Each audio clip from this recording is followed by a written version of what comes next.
اعوذ باللہ من الشیطان الرجیم بسم اللہ الرحمن الرحیم الحمدللہ رب العالمین والصلاۃ والسلام علی خاتم النبیین لا الہ الا اللہ وحدہ لا شریک لہ احد الصمد لم یلد ولم یولد ولم یکن لہ کفوا احد اللہم صلی علی سیدنا محمد وعلی آل سیدنا محمد وبارک وسلم وصلی علی جمیع الانبیاء والمرسلین۔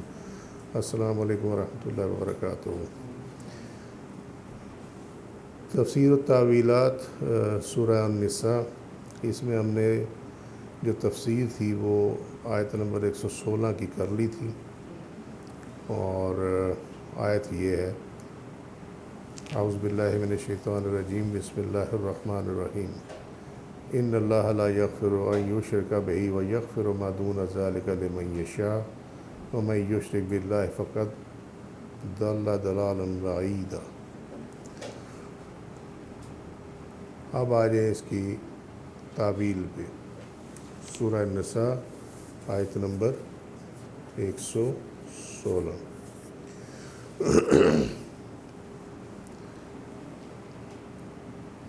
کہتے ہیں کہ پھر اللہ تعالیٰ نے ان کا حال بیان فرمایا جو گمراہی میں مبتلا ہو کر مشرک ہو گئے۔ ان اللہ لا یغفر ان یشرک بہ، اللہ اپنے ساتھ شرک کیے جانے کو معاف نہیں کرے گا۔ ٹھیک ہے، یہ سمجھایا تھا لاسٹ ٹائم بھی، یہ شرک جلی سے متعلق ہے۔ نمبر 2، یہ اس کے لیے ہے کہ جو شرک کے ساتھ دنیا سے رخصت ہوا۔ ٹھیک ہے، اگر دنیا میں اللہ تعالیٰ اس کو ہدایت دے دے تو اللہ تعالیٰ اس کے شرک کو بھی معاف کر لیتا ہے۔ اور دلیل یہ ہے کہ صحابہ کرام میں کتنے ایسے تھے جو کفر اور شرک سے نکل کر مسلمان ہوئے، اور اللہ تعالیٰ نے فرمایا ہم تمہارے گناہوں کو تمہاری نیکیوں میں بدل دیں گے۔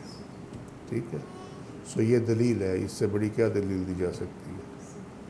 ٹھیک ہوگی بات۔ سو یہ ان کے لیے ہے جو کہ دنیا سے حالت شرک میں رخصت ہوئے، اور حالت شرک بھی کون سی؟ جلی۔ اب اس میں اشارہ کیا ہے کہ اللہ تعالیٰ نے جنت کو پیدا کیا اور اس کے لیے لوگوں کو پیدا کیا، اور اسے جہنم کو پیدا کیا اور اس کے لیے لوگوں کو پیدا کیا۔ اور جس کو اللہ تعالیٰ نے جنت کے لائق بنایا اسے پیدا کرنے سے پہلے ہی بخش دیا، اور جس کو اللہ تعالیٰ نے بخش دیا ہے وہ اللہ تعالیٰ کے ساتھ کسی چیز کو شریک نہیں کرتا، اور جس کو معاف نہیں کیا وہ اللہ تعالیٰ کے ساتھ شرک کرتا ہے۔ معاملہ کیا ہے؟ معاملہ یہ ہے کہ اگر یاد ہو، حدیث شریف بیان کی تھی الحمدللہ کہ نبی کریم صلی اللہ علیہ وسلم فرمایا کہ فیصلہ ہو چکا ہوگا، یاد ہے؟ ٹھیک ہے، سو یہ جو فیصلہ ہے یہ پھر وہی یوم الست پہ جانا پڑے گا۔ یہ فیصلہ ہوا ہوا۔ اب جس نے جو یوم الست پہ کیا تھا دنیا میں، اس کو انہی اعمال کی توفیق ہے، سمجھ؟ سو جن کا فیصلہ یہ ہے کہ وہ جہنم میں انہوں نے جانا ہے، ان کو دنیا میں شرک اور کفر سے نکلنے کی توفیق نہیں ہوتی، اور جن کا فیصلہ یہ ہے کہ انہوں نے جنت میں جانا ہے وہ دنیا میں شرک اور کفر اختیار نہیں کرتے، اور اگر کریں گے تو توبہ طائب ہو کے مسلمان ہو جائیں گے۔ ٹھیک ہے، جس طرح صحابہ کرام کی مثال سامنے ہے۔ ٹھیک ہوگی بات؟ یہ وہی بات ہے۔ تو وہ جس کے لیے اللہ نے جنت کا فیصلہ کیا ہوا ہے وہ دنیا سے جب جائے گا نا، آپ اس کو بلکہ بہتر یہ ہے آپ یہ کر لیں، جب دنیا سے جائے گا تو نہ اس میں کفر ہوگا اور نہ شرک ہوگا۔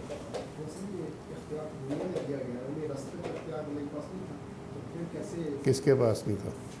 یوم الست پہ؟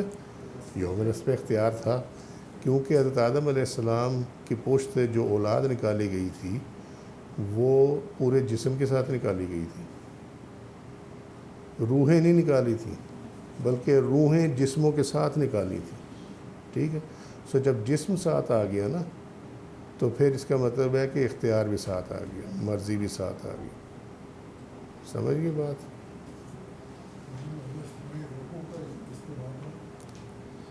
انسانوں کا اجتماع تھا، تمام روحیں اس دن نکالی گئیں، لیکن وہ جو نکالی گئی تھی نا وہ جسموں کے ساتھ نکالی گئی تھی، ہمیں شعور نہیں ہے اس کا۔ ٹھیک ہے، اگر اللہ نے توفیق دی، میری نیت میں ہے، اللہ پورا کرائے گا اس کو، کہ حیات بعد الممات، ٹھیک ہے، اس پہ ایک کمپریہنسو اور جو اس کے اندر شبہات ہیں لوگوں کے، اس کو بھی دور کر دیا جائے، ٹھیک ہے، وہ بہت ضروری ہے۔ تو جب وہ آئے گا نا تو اس میں پھر اس کو انشاءاللہ شروع ہم کریں گے کہ زندگی کے جو سٹیجز ہیں وہ کہاں سے کہاں ہیں، ٹھیک ہے، کیونکہ ہمارے یہاں نا شعور ہی کوئی نہیں ہے اس چیز کا، اور میں حیران ہوتا ہوں کیونکہ وہی بات آئی تھی جو بار بار تمہیں سمجھاتا ہوں، تم بھی کہتے ہو کہ بار بار ایک بات کرتے ہیں، کہ جب آپ فرقہ پڑھیں گے نا تو علم ختم ہو جائے گا، بس، سمجھے؟ علم القرآن اور فہم القرآن اور فہم الحدیث یہ فرقے سے اوپر کی چیزیں، آپ فرقے میں بھی رہیں اور آپ یہ کہیں کہ مجھے فہم القرآن بھی ہے اور مجھے فہم الحدیث بھی حاصل ہے، یہ نہیں ہونے والا، کیونکہ آپ کی آنکھوں پہ جو ہے نا، وہ جس طرح بیل کی آنکھوں پہ وہ کھوپا نہیں چڑھا ہوتا، وہ رہٹ میں پرشین ویل میں گھوم رہا ہوتا، تو وہ فرقے کا کھوپا جو ہے نا آنکھوں پہ وہ چڑھا ہوتا ہے، خول چڑھا ہوتا ہے، تو آپ کو نہیں نظر آتا اس کے اندر کیا ہے کیا نہیں ہے۔ تو انشاءاللہ تعالیٰ اللہ خیر کرے تو وہ کریں گے۔ میرے ذہن میں 2-3 دن سے گھوم رہی ہے یہ چیز، اور جب یہ گھومتی ہے تو اس کا کچھ مطلب ہوتا ہے، تو اللہ تعالیٰ پورا بھی کرائے گا انشاءاللہ تعالیٰ اس کو، ٹھیک ہے۔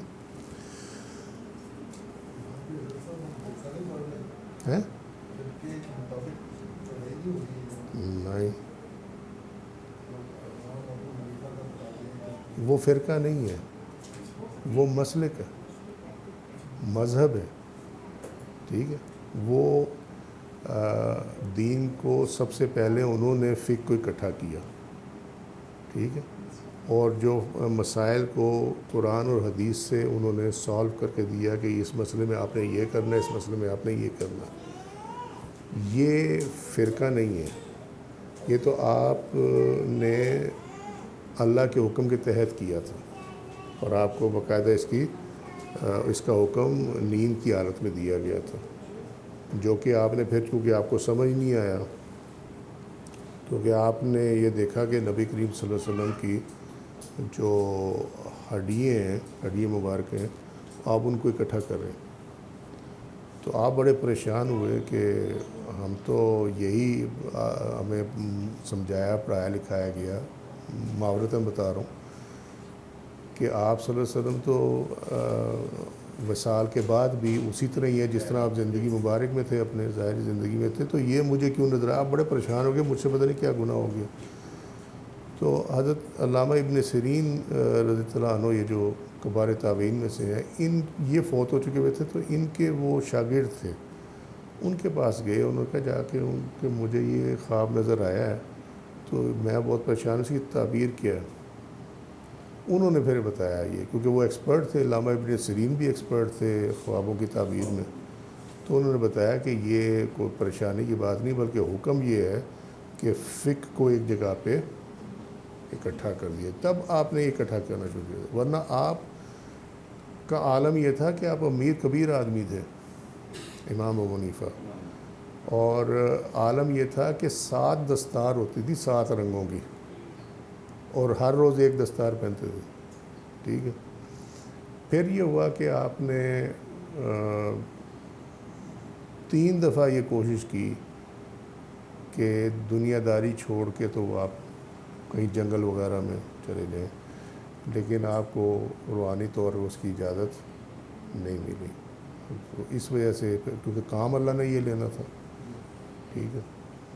تو پھر اس کے بعد یہ ہوا کہ کشف المحجوب میں حضرت داتا گنج بخش شجویری رحمۃ اللہ علیہ نے لکھا کہ میں نے خواب میں مجھے نبی کریم صلی اللہ علیہ وسلم کی زیارت ہوئی، تو میں نے پوچھا کہ نہیں، بلکہ آپ کہتے ہیں کہ وہ میں نے دیکھا کہ آپ نے گود میں اٹھایا ہوا ہے کہ بچے کو، تو معلوم ہوا کہ وہ امام ابو حنیفہ ہیں۔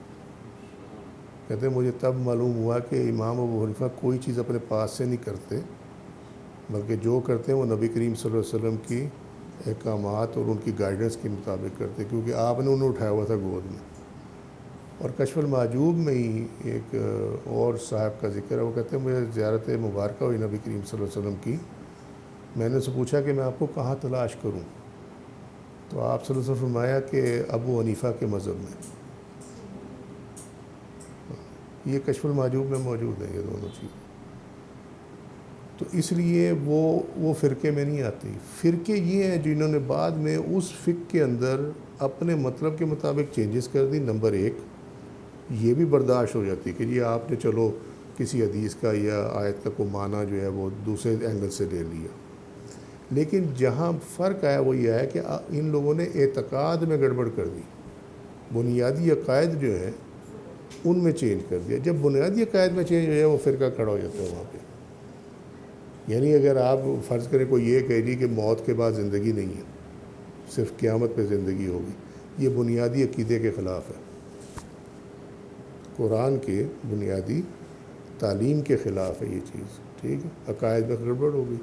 سو عقائد جب سیم رہے، آپ دیکھیں 4 ہمارے امام ہیں اہل سنت کے، ان کے عقائد میں آپ کو ڈفرینس نہیں ملے گا، ان کی صرف انٹرپریٹیشن جو ہے اور معمولی ہے، وہ بھی بنیادی چیزوں میں بھی فرق نہیں ہے، صرف یہ ہے کہ جو فروعی یعنی برانچز جو ہیں مسائل کی اس کے اندر اختلاف ملے گا، اور وہ بھی حدیث پہ اور اس کی بنیاد پہ ہے، اپنی طرف سے نہیں ہے۔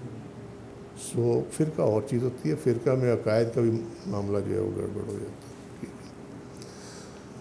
وَيَغْفِرُ مَا دُونَ ذَلِكَ لِمَن يَشَاءُ، اور شرک کے علاوہ جس کو معاف کرنا چاہے گا معاف کر دے گا۔ یہ پورشن وہ ہے کہ جو شرک لے کر تو دنیا سے نہیں گئے، لیکن ان کے اعمال میں صغیرہ کبیرہ گناہ بہت زیادہ ہیں، تو اللہ چاہے گا تو معاف کر دے گا۔ اس کے بارے میں یہ ہے کہ جس کو تو اللہ تعالیٰ نے دنیا میں سزا دے دی اس کے گناہوں کی، اس کو تو آخرت میں وہ کہتے ہیں اللہ تعالیٰ، حضرت علی کرم اللہ وجہ کا قول ہے کہ اللہ تعالیٰ جو ہے ہم اسے ایکسپیکٹ نہیں کرتے کہ وہ اس جرم پہ جس جرم میں اس کو دنیا میں سزا دے دی ہے آخرت میں بھی سزا دے گا، تو لہذا یہ تو نہیں ہو سکتا۔ جس کا جرم اللہ تعالیٰ نے دنیا میں چھپایا، اب آخرت میں پھر یہ اللہ کے لطف و کرم پہ ہے کہ وہ اس کو سزا دے یا معاف کر دے، ٹھیک ہے۔ سو یہ جو پورشن ہے یہ اس چیز کے بارے میں اس میں ایکسپلین ہوتا، اور اس کی جو تعویل ہے وہ کیا ہے کہ اللہ تعالیٰ نے ازل میں ہی لوگوں کو معاف فرما دیا ہے سوائے ان لوگوں کے جنہوں نے دنیا میں آ کر شرک میں مبتلا ہونا تھا، اور اس تعویل کی دلیل جو ہے وہ اس آیت میں ہے۔ وَلَوْ شِئْنَا لَآتَيْنَا كُلَّ نَفْسٍ هُدَاهَا، سجدہ، سورہ سجدہ 32واں سورہ 13ویں آیت، اور اگر ہم چاہتے تو ہر نفس کو اس کی ہدایت از خود ہی عطا کر دیتے، ٹھیک کہ اللہ تعالیٰ کا فرمانا ہے کہ اگر ہم چاہتے تو ساروں کو جو ہے نا ہم خود ہی ہدایت دے دیتے، لیکن اللہ تعالیٰ نے ایسا نہیں کیا، ٹھیک ہے، کیونکہ اس نے فیصلہ کر لیا تھا۔ جب اس نے فیصلہ کر دیا آخرت کا تو پھر اس کے بعد جو ہے جس کا جہنمی ہونا اللہ نے فیصلہ کر دیا ہے تو اس کے پلے تو پھر جہنمیوں والے کام ہی ہوں گے نا، ہدایت والے کام تو نہیں ہوں گے، ٹھیک ہے۔ 172ویں آیت جو ہے سورہ الاعراف، ٹھیک ہے، 172ویں آیت ہے، تو اس کی تفسیر جا کے دوبارہ بھی دیکھ لینا، ٹھیک ہے۔ اور اگر پھر بھی کوئی، کیونکہ اس میں سارا ڈیٹیل ہے دی ہوئی ہے، مگر یہ ہے کہ اس ٹائم جو پوچھا گیا تھا تو پھر لوگوں نے نا ڈنڈی ماری اللہ کے ساتھ۔ یہ امام غزالی نے اس کو تحریر کیا۔ ڈنڈی کیا ماری؟ بعضوں نے تو چونکہ جسموں کے ساتھ تھے نا، جیسے آج ہم ہیں کہ منہ پہ کچھ اندر کچھ، تو بعضوں نے یہ کیا کہ جو انہوں نے منہ سے کہا کہ ہاں تو اندر قلب نے بھی کہا کہ ہاں، ٹھیک ہے۔ تو یہ جو ہے یہ وہ انبیاء، صدیقین اور صالحین میں سے ہوئے، ٹھیک ہے۔ کچھ نے باہر سے نہیں کہا، اندر سے کہا، کچھ نے جو ہے وہ بالکل ہی کر دیا، ٹھیک ہے، کچھ نے باہر سے کہا اور اندر سے نہ کہا۔ یہ 4 قسم کے گروپ بن گئے، اور چوتھا گروپ جو تھا اس نے کہا نہ اندر سے کہا نہ باہر سے کہا، خاموش رہے، ٹھیک ہے۔ سجدے میں تو گئے، اب اس کی تفصیل نہیں ملتی، لیکن امام غزالی نے یہ لکھا کہ 4 گروپ بن گئے تھے۔ تو وہ جو دنیا میں وہ اس گروپس کے حساب سے آ رہے ہیں نا، وہی اعمال لے کے آتے ہیں یہاں پہ. پھر ان کا جو آیا نا کہ یہ کریں گے کیا، وہ اس کے مطابق ہی تھا. جس نیت کے ساتھ انہوں نے اللہ کو سجدہ کیا یا نہیں کیا، جو بھی ہوا اللہ بہتر جانتا ہے، اس کے مطابق دنیا میں اعمال ان کے ہاتھ میں آئے. بس یہ ہوا، اسی چیز کا یہ ذکر ہے. وَلَوْ شِئْنَا لَأَعْطَيْنَا كُلَّ نَفْسٍ هُدَاهَا، سورہ سجدہ 32ویں آیت، 32واں سورہ 13ویں آیت. اگر ہم چاہتے تو ہر نفس کو اس کی ہدایت خود ہی عطا کر دیتے، از خود ہی عطا کر دیتے. ٹھیک ہے. وَمَن يُشْرِكْ بِاللَّهِ فَقَدْ ضَلَالًا بَعِيدًا. اور جب واجب الوجود قرار دینے میں یا معبود ماننے میں جو کوئی کسی کو اللہ کا ساجی قرار دیتا ہے، وہ راہ حق سے بھٹک جاتا ہے، بہت دور نکل جاتا ہے. اس کے تعویل کیا ہے؟ جس نے دنیا میں شرک کیا وہ ازل سے ہی گمراہ ٹھہرایا گیا، اور یہ گمراہی ازلی ہے اللہ کی مشیت کے ساتھ، جس کی تحقیق اس قول میں ہے کیا؟ فَيُضِلُّ اللَّهُ مَن يَشَاءُ، سورہ ابراہیم 14واں سورہ 4تھی آیت. پھر اللہ جسے چاہتا ہے گمراہ ٹھہرا دیتا ہے. یہ جو یوم الست پہ کیا گیا نا، اللہ نے پھر اس کو گمراہ ٹھہرا دیا. لہٰذا اللہ تعالیٰ نے فرمایا وَيَغْفِرُ مَا دُونَ ذَلِكَ لِمَن يَشَاءُ، اور اللہ تعالیٰ کی مشیت ازلی اور ابدی ہے، بس اچھی طرح سمجھ لو. ٹھیک ہے. یعنی کوئی چیز ایسی نہیں ہے، اس کا معنی یہ ہے، جو تعویل ہے وہ یہ ہے کہ کوئی چیز ایسی نہیں ہے جس کا فیصلہ وہ دنیا میں تمہارے اعمال دیکھ کے کرے گا.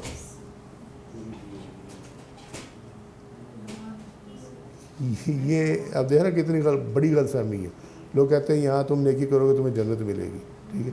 اور تم نے نیکی یہاں کرنی ہے وہ والی جس سے جنت میں جاؤ، اس کا فیصلہ اللہ نے ازل میں کر دیا ہوا ہے. تو وہ ویٹ نہیں کرے گا کہ تم کر کے دکھاؤ مجھے. یس، یہ پری ڈیٹرمنٹ ہے. اور پری ڈیٹرمنٹ جو ہے وہ ہمارے اپنے اعمال کی عمل کی وجہ سے ہے، جو ہم نے یوم الست میں ڈنڈا مارا ہوا، ڈنڈی بھی نہیں. یہ اس کی آپ یہ کہہ لیں کہ جس طرح پروگرام ایک ہوتا ہے نا کمپیوٹر کے اندر، ایگزک فائل کھل گئی ہے، سمجھے؟ اب وہ ایگزیکیوٹ ہو رہی ہے. تو آپ کو وہی توفیق ہے جو آپ اللہ کے ساتھ کر کے آئے ہیں. بس بات ختم ہو گئی، سمجھے؟ اور اللہ کو معلوم ہے اس نے کیا کرنا ہے، اور اللہ نے فیصلہ اس ٹائم کر دیا ہوا ہے کہ یہ سعد میں سے ہے، سعید میں سے ہے، یا شقی میں سے ہے. ٹھیک ہے. یا نیکوکاروں میں سے ہے یا یہ بدکاروں میں سے ہے. ٹھیک ہے. سو اس کو وہی توفیق ہے، وہ دنیا میں وہی کرے گا جس کا فیصلہ اللہ تعالیٰ نے اس کی نیت کے مطابق ازل میں کر دیا. خیر اور شر جو ہے ایک وجود سے پیدا ہوا ہے. ہے خیر اور شر، اچھائی اور برائی، آپشن جو ہے وہ ایک ہی وجود قدرت آدمی کے ہے. وہ اس ٹائم ہوا نا. ٹھیک ہے. اور پھر دنیا میں اس کو واضح کرنے کے لیے کہ کون میرے ساتھ کیسا تھا، انسان کو بھی بھیج دیا، شیطان کو بھی بھیج دیا. ہاں، پارٹیاں دونوں اسی کی ہیں، سمجھے؟